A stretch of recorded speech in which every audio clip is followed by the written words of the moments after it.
Lo voy escribiendo yo aquí, pero sobre eso. Dice una onda armónica cambia de un medio a otro donde su longitud de onda es el doble. Es decir, pasa de un medio a 1. Me voy a quitar el medio. Creo que en la primera hora no gastamos, ¿no? Vale, da igual. Pasa de un medio a 1 a un medio a 2. Podríamos hacer un esquema. Sí, no lo voy a quitar, de momento. Estoy explicándolo, que no lo iba a quitar, no estoy tan enterado. Es que voy a dejarlo ahí que lo voy a explicar. Y ahora lo pongo, porque quiero explicarlo. ¿Vale? Pasa de un medio a 1 a un medio a 2 donde nos dice que la longitud de onda en el medio 2 es el doble, ¿no? Que es la longitud de onda en el medio 1. ¿Vale? Y nos pregunta a partir de ahí, bueno, dice que mantiene su amplitud constante, es decir, la amplitud de la onda se mantiene constante, y nos pregunta que justifiquemos cuál es la relación que hay entre sus velocidades y la relación que hay entre las velocidades máximas de oscilación. Nosotros aquí lo hemos llamado velocidad máxima, pero bueno, como se quiera llamar, para distinguirlo de esta. Eso es lo que nos está preguntando. ¿Qué es lo que tenemos que plantear? ¿Qué es lo que en el caso primero, en el subapartado I, qué es la relación en la que nos interesa utilizar aquí para poder saber si tiene algo que ver la longitud de onda con la velocidad de propagación? ¿Hay alguna relación entre la velocidad de propagación y la longitud de onda en una onda? Bueno, lo llevamos utilizando desde ese momento, lo hemos utilizado hasta ahora mismo, hasta el examen del otro día, ¿no? Directamente. O por lo menos se podría haber utilizado. Y es que sabemos que la velocidad de propagación, en el caso de una onda, es el producto de la longitud de onda por la frecuencia de esa onda. Y tenemos también otra cuestión que deberíamos recordar, y es que cuando se produce un cambio de medio entre un medio y otro, cambia la longitud de onda, sí cambia el medio, pero cambia la frecuencia. Luego ese factor también es clave, porque la frecuencia en uno y en el otro deberían ser iguales, ¿vale? Deberían tener la misma frecuencia, y eso es lo que nos permite encontrar una relación, voy a llamar a esa frecuencia F, lo que nos permite encontrar una relación entre las dos velocidades, ¿no? Porque la velocidad 1 sería lambda 1 por la frecuencia F, que es la misma para los dos, ¿no?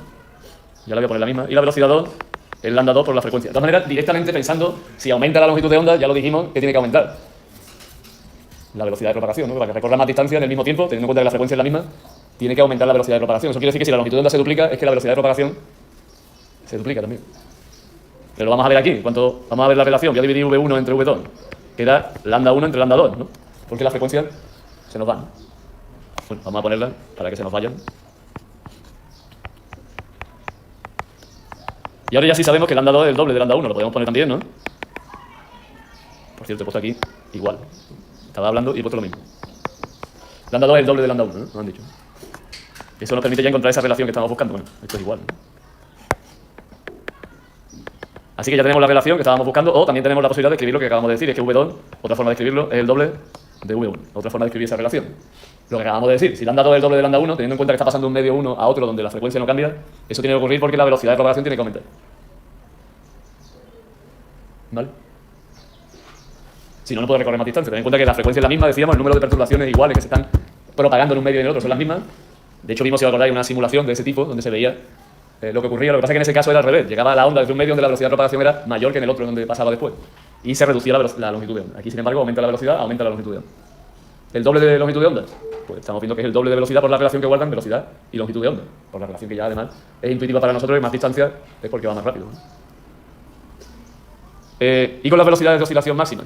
La verdad es que aquí ya o se acuerda uno de una expresión o deducimos cómo es la velocidad máxima de oscilación. Vamos a deducirlo, ¿vale? Vamos a recordar cómo es la velocidad máxima de oscilación de una onda. La velocidad máxima de oscilación no es la velocidad de propagación. Es la velocidad con la que oscilan, vibran los puntos por los que está pasando la onda armónica. Que sabemos que al ser onda armónica oscila con movimiento armónico simple. ¿Vale? Así que los puntos por los que pasa la onda oscilan con movimiento armónico simple. Vamos a deducir esa velocidad máxima de oscilación, aunque si alguien se la sabe entiendo que lo puede poner. No nos dice que la... No sé cómo pone justifique, pero bueno, justifique la relación, no justifique cómo es la velocidad máxima. Para la velocidad máxima vamos a utilizar una expresión general que además nos va a servir para el apartado B, una expresión general de la onda, ¿no? En este caso, la expresión general de la onda es A, como viene seno, voy a utilizar el seno, omega t, en general más menos, kx, más... Esa es la expresión general de un movimiento ondulatorio armónico. Que insisto, como tenemos el ejercicio, el apartado B, podemos recordar esa expresión, ¿no? He puesto en general más menos, porque ya sabéis lo que significa ese más menos. El más menos nos da idea del sentido de propagación de la onda en el eje X, que es el único en el que se está propagando, ¿vale? Porque esto es una onda que se propaga en el eje X. ¿Cómo calculo la velocidad de oscilación de los puntos? Yo a esto lo suelo llamar VP, para distinguirlo de la V solo, aunque hay autores que lo llaman al revés. Llaman V a esta velocidad y C a la velocidad de propagación, ¿vale? Que C nosotros lo hemos dejado para una velocidad de propagación muy concreta, ¿vale? Esto para XT, ¿qué tengo que hacer? Derivar, ¿no? Así que derivamos. Recordad que esto en realidad es una derivada, ya lo dijimos, una derivada parcial, ¿no? No sé si van a explicar las derivadas parciales, supongo que no, porque es que no creo que entre siquiera en el temario de matemáticas del segundo de bachillerato. Pero lo que nosotros queríamos decir con esto era que la derivada, como es respecto del tiempo, y la x es una variable independiente, no depende del tiempo, así que es constante para el tiempo y la tomamos como una constante. ¿De acuerdo? Así que tengo que derivar, a es una constante, tengo que hacer el coseno, que es la derivada que tenemos ahí, y ahora tengo que derivar, le voy a poner entre corchetes porque tengo que multiplicar por algo para que no parezca que está multiplicando por la fase. Tengo que derivar lo que está dentro del seno, pero en función del tiempo solamente, donde la x es constante, phi es constante, así que queda omega, ¿no? Omega, recordemos, hombre, yo he puesto esto, lo suyo sería ahora decir a es omega e, lo que pasa es que como en el apartado B lo vamos a tener que decir otra vez, no sé si merece la pena aquí decirlo, porque como en el apartado B me pregunta por la amplitud, vamos a tener que decirle, oye, que a se llama amplitud, elongación máxima, ¿vale? Máxima distancia a la que oscilan los puntos, vamos a tener que decirlo, no sé si aquí merece la pena decirlo. Bueno, ¿cómo queda entonces esa velocidad de oscilación? Pues queda a por omega y por el coseno de omega t más menos kx más menos phi. Pero esta es la velocidad en cualquier instante, en cualquier punto. ¿Cuál es el valor máximo?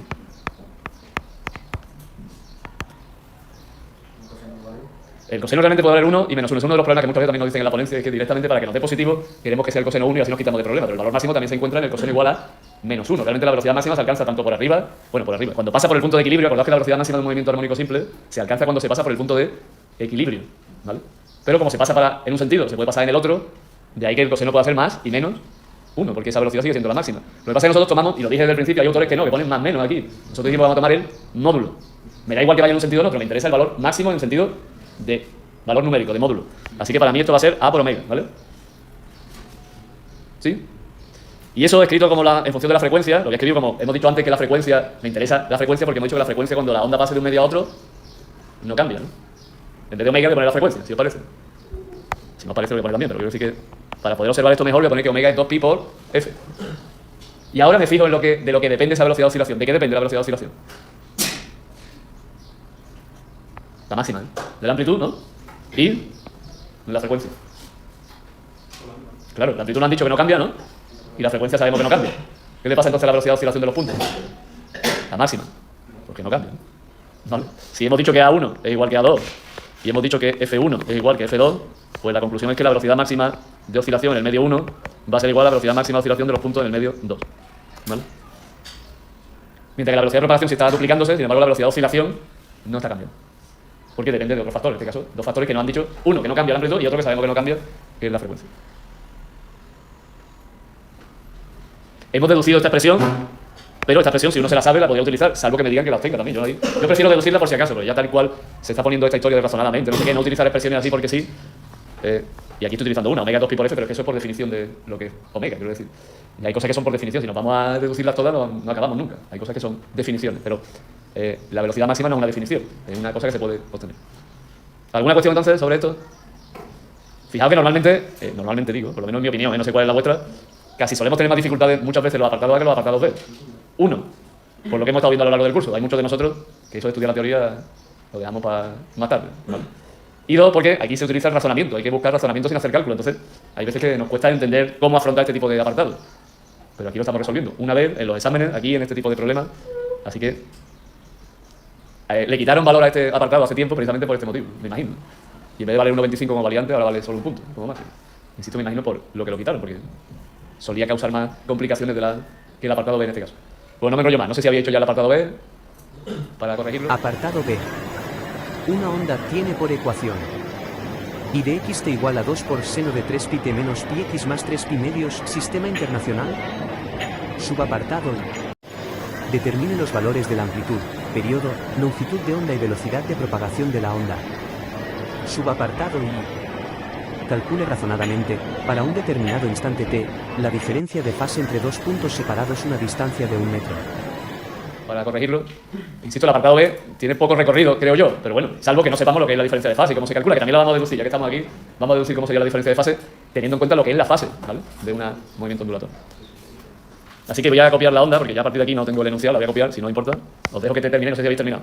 Mientras copio la expresión que me dan de la onda, 2 seno de 3 pi por t menos pi por x más 3 pi medio. Todo ello escrito en el sistema internacional, ¿vale? Cuando escribimos el sistema internacional queremos decir que la amplitud está en metros, omega está en radianes por segundo, k está en metro elevado a menos 1 y el ángulo, por supuesto, en radianes.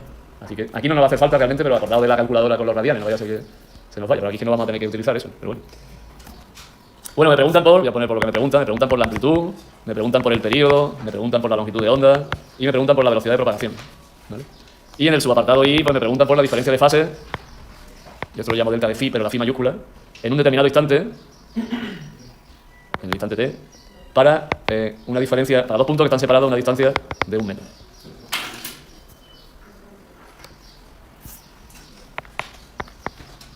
Bueno, aquí es donde volveríamos a tener que escribir cómo es la expresión general de una onda, ¿no? Pero ya la hemos escrito, la escribimos otra vez, no hace falta, ¿no? Y empezamos a identificar de verdad qué es cada término de esa expresión general, para compararlo con esta y sacar conclusiones. Hemos visto que el numerito que va delante de la razón trigonométrica, de la función trigonométrica, se llama amplitud. Así que en este caso, eso quiere decir que la amplitud es de 2 metros. Esto es complicado, ¿eh?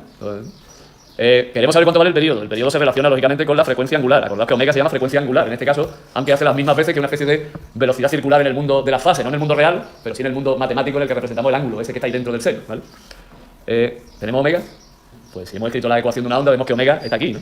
Así que tenemos 2pi partido por 3pi radianes por segundo. En realidad este 2pi también son radianes. Y me queda 2 tercios, ¿no? Porque se van los pi, ¿no? Así que 0,67 si queremos ponerlo en segundos. Le podemos comentar al que nos está corrigiendo que esto representa el tiempo que pasa en un mismo punto, el tiempo que pasa para que el movimiento ondulatorio, la oscilación, vuelva a la misma posición, ¿no? Es decir, que dé una oscilación completa. Y estas oscilaciones completas cada 0,67 segundos. Un punto, ¿eh? Todos los puntos hacen lo mismo, pero si me centro en uno, tarda 0,67 segundos en ir y volver a la misma posición, ¿vale? Entendiendo que esto es una posición, ¿verdad? Porque me la han llamado I. Me pide la longitud de onda, y la longitud de onda se relaciona con la otra característica que aparece ahí, que se llama el número de onda, que está aquí. Y que se lo explicaríamos lo que significa el número de perturbaciones igual ahora mismo que hay en una longitud, pero 2pi, en este caso, ¿vale? Como es pi, pues 2pi radianes dividido entre... Bueno, en este caso no voy a poner los radianes porque habitualmente no se suelen poner los radianes para el número de onda. Pi, metro elevado a menos 1, ¿no? Se van los pi y queda 2 metros también. La longitud de onda también equivale a 2 metros, ¿vale? Y nos faltaría la velocidad de propagación. Ahí ya hay multitud de posibilidades. La más directa que nosotros hemos utilizado habitualmente en estos casos es omega partido por k, ¿no?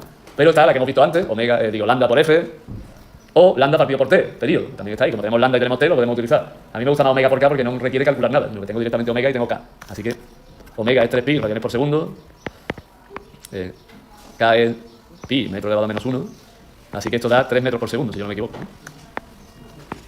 Así que ya tenemos todas esas magnitudes que nos estaba pidiendo el ejercicio, ¿no? ¿Me he equivocado en algo, Roberto? ¿O qué? No, es que te estoy viendo que estás preguntándole algo y a ver si me tiro la pata. Que yo estoy haciendo esto sobre la mano, no he hecho el ejercicio este, lo estoy haciendo ahora mismo con vosotros, ¿eh? Es que puedo equivocarme además. Lo que pasa es que son cálculos, veis que la calculadora aquí, pues muchos no la estamos utilizando. Digo yo, ¿no? Si alguien quiere con la calculadora, pero como nos dan la omega y la k con pi, pues ya se van fácilmente. Digo yo que se van fácilmente. Bueno, tenemos que ver la diferencia de fase. Y para ver la diferencia de fase y deducirla, que la voy a deducir, voy a recordar lo que es la fase. Y la fase es todo lo que está ahí dentro. La fase en un movimiento ondulatorio es omega por t más menos k por x más phi. Eso es la fase, ¿vale? Así que si tengo ya la diferencia de fase entre dos puntos, en un instante determinado, voy a hallar la diferencia de fase en general, que ya lo hicimos en clase, voy a coger una fase phi1, pasa que en este caso como pone menos, voy a poner menos, no voy a poner más menos, pues voy a estar aquí haciendo dos veces lo mismo, ¿me explico, no? Voy a coger lo que está aquí, perdón, omega t1, kx1 más phi, ¿no? Y la fase 2, en un instante, aunque es el mismo instante, pero como lo voy a hacer en general, voy a poner t2, ¿no? x2 y phi. ¿Y qué es la diferencia? Pues restar, ¿no? Digo yo, ¿no? Así que la diferencia de fase, en general, estoy haciendo en general la deducción, es phi, voy a hacer phi sub 2 menos phi sub 1 porque t sub 2 es posterior a t sub 1, fundamentalmente por eso, ¿vale? Vamos a suponer que t2 es mayor que t1. Aquí también, como se está propagando en el sentido positivo del eje x, también x2 va a ser mayor que x1, ¿no? Porque al poner un menos, recordad que menos significa que se propaga en sentido positivo del eje x, ¿no? Y eso quiere decir que el punto de x2 está más avanzado en el sentido positivo que el punto de x1, pero bueno. Bueno, el resto entonces, omega t2 menos kx2 más phi. Esto hay que quitarle omega t1 menos kx1 más phi.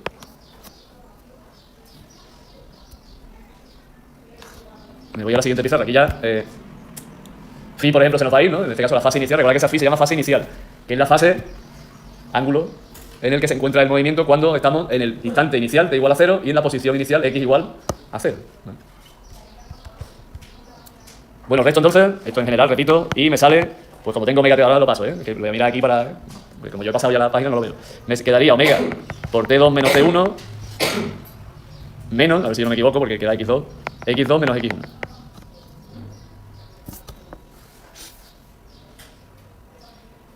¿Vale? Eso sería en general, podríamos escribirlo de otra manera si queremos, como t2 menos t1 es delta de t, lo podemos poner así, y como x2 menos x1 es delta de x, lo podemos poner así, ¿vale? Si queremos, ¿eh? Ya tenemos la diferencia de fase entre dos puntos y entre dos instantes. Habitualmente me preguntan siempre en un instante o en un punto, para que sea más sencillo, ¿no? Como estamos en un instante, eso significa que delta de t, ¿cuánto vale? Pues vale 0, ¿no? Y por tanto, ¿qué me queda? Pues me queda menos k por delta de x. El signo menos me está diciendo algo que ahora vamos a llegar a la conclusión, aunque muchas veces muchos autores no ponen ese signo menos, lo ponen directamente positivo. Pero, ¿qué significará el signo menos si no está negativo? Como la onda se está propagando en el sentido positivo, ¿no? Va a llegar más tarde al punto X2 que al punto X1. ¿Entendemos eso o no? Imaginaos que empieza la onda y se está propagando en el sentido positivo. Entonces llega al punto X1, que está más cerca del foco, y más tarde llega al punto X2, que está un poco más lejos. Así que si me paro en el mismo instante, una vez que ya ha llegado la onda a todos los puntos, me daré cuenta que el punto 2 está por detrás en la fase, ¿lo entendemos o no? ¿Entendemos que está por detrás? Que el punto 1 ya está aquí y el otro todavía está... ¿Me explico o no? Porque está llegando todavía la perturbación, no sé si me estoy explicando. Eso es lo que significa ese signo menos. Que la fase del punto 2 es más pequeña que la fase del punto 1. Pero repito, hay autores que eso se lo... Y de hecho nosotros muchas veces lo hemos hecho aquí igual, nos ha dado igual ese signo menos, nos interesa el valor absoluto otra vez. Pero bueno, en resumidas cuentas... Perdón, me ha parado esto. ¿Cuánto era acá? Era pi, ¿no? Pi metro elevado a menos 1, en realidad son radianes, por delta de x, que es 1 metro. Así que la diferencia de fase es menos pi radian en el sentido que hemos dicho, o, si queremos ponerlo, también vale, podemos decir que la diferencia de fase entre los dos es pi radian. He entendido, insisto, lo que significa ese signo menos, no sé si lo hemos entendido. O utilizando directamente, insisto, la expresión que podría haber utilizado, aunque yo creo que es conveniente que la deduzcamos, que sería esta. Esta sería la diferencia de fase, en general, si lo tomamos en valor absoluto para cuando estamos entre dos puntos en un mismo instante. ¿Vale? Fijaos, si fuese en el mismo punto, quedaría omega por delta de t, que ya también lo hemos hecho en algún ejercicio por ahí. ¿Qué significa pi radianes, por cierto? ¿Acordáis? Recordad que una circunferencia tiene 2pi radianes. 2pi significaría volver al mismo sitio. Pi estar en los puntos justamente opuestos. Es decir, están en oposición de fase, que se llama, esos dos puntos. Pues si lo decís ya, queda ahí como... estos dos puntos, en este instante, están en oposición de fase, que se llama. Así que si uno está en el máximo, el otro está en el mínimo. Por poner una cuestión extrema, ¿vale? ¿De acuerdo? O sea, uno está subiendo cuando todavía el otro está en la parte baja, ¿vale? ¿De acuerdo? Lo ponemos, oposición de fase. Y ya está, ese sería el ejercicio este de vibraciones y ondas que nos han puesto en este examen. ¿Alguna cuestión?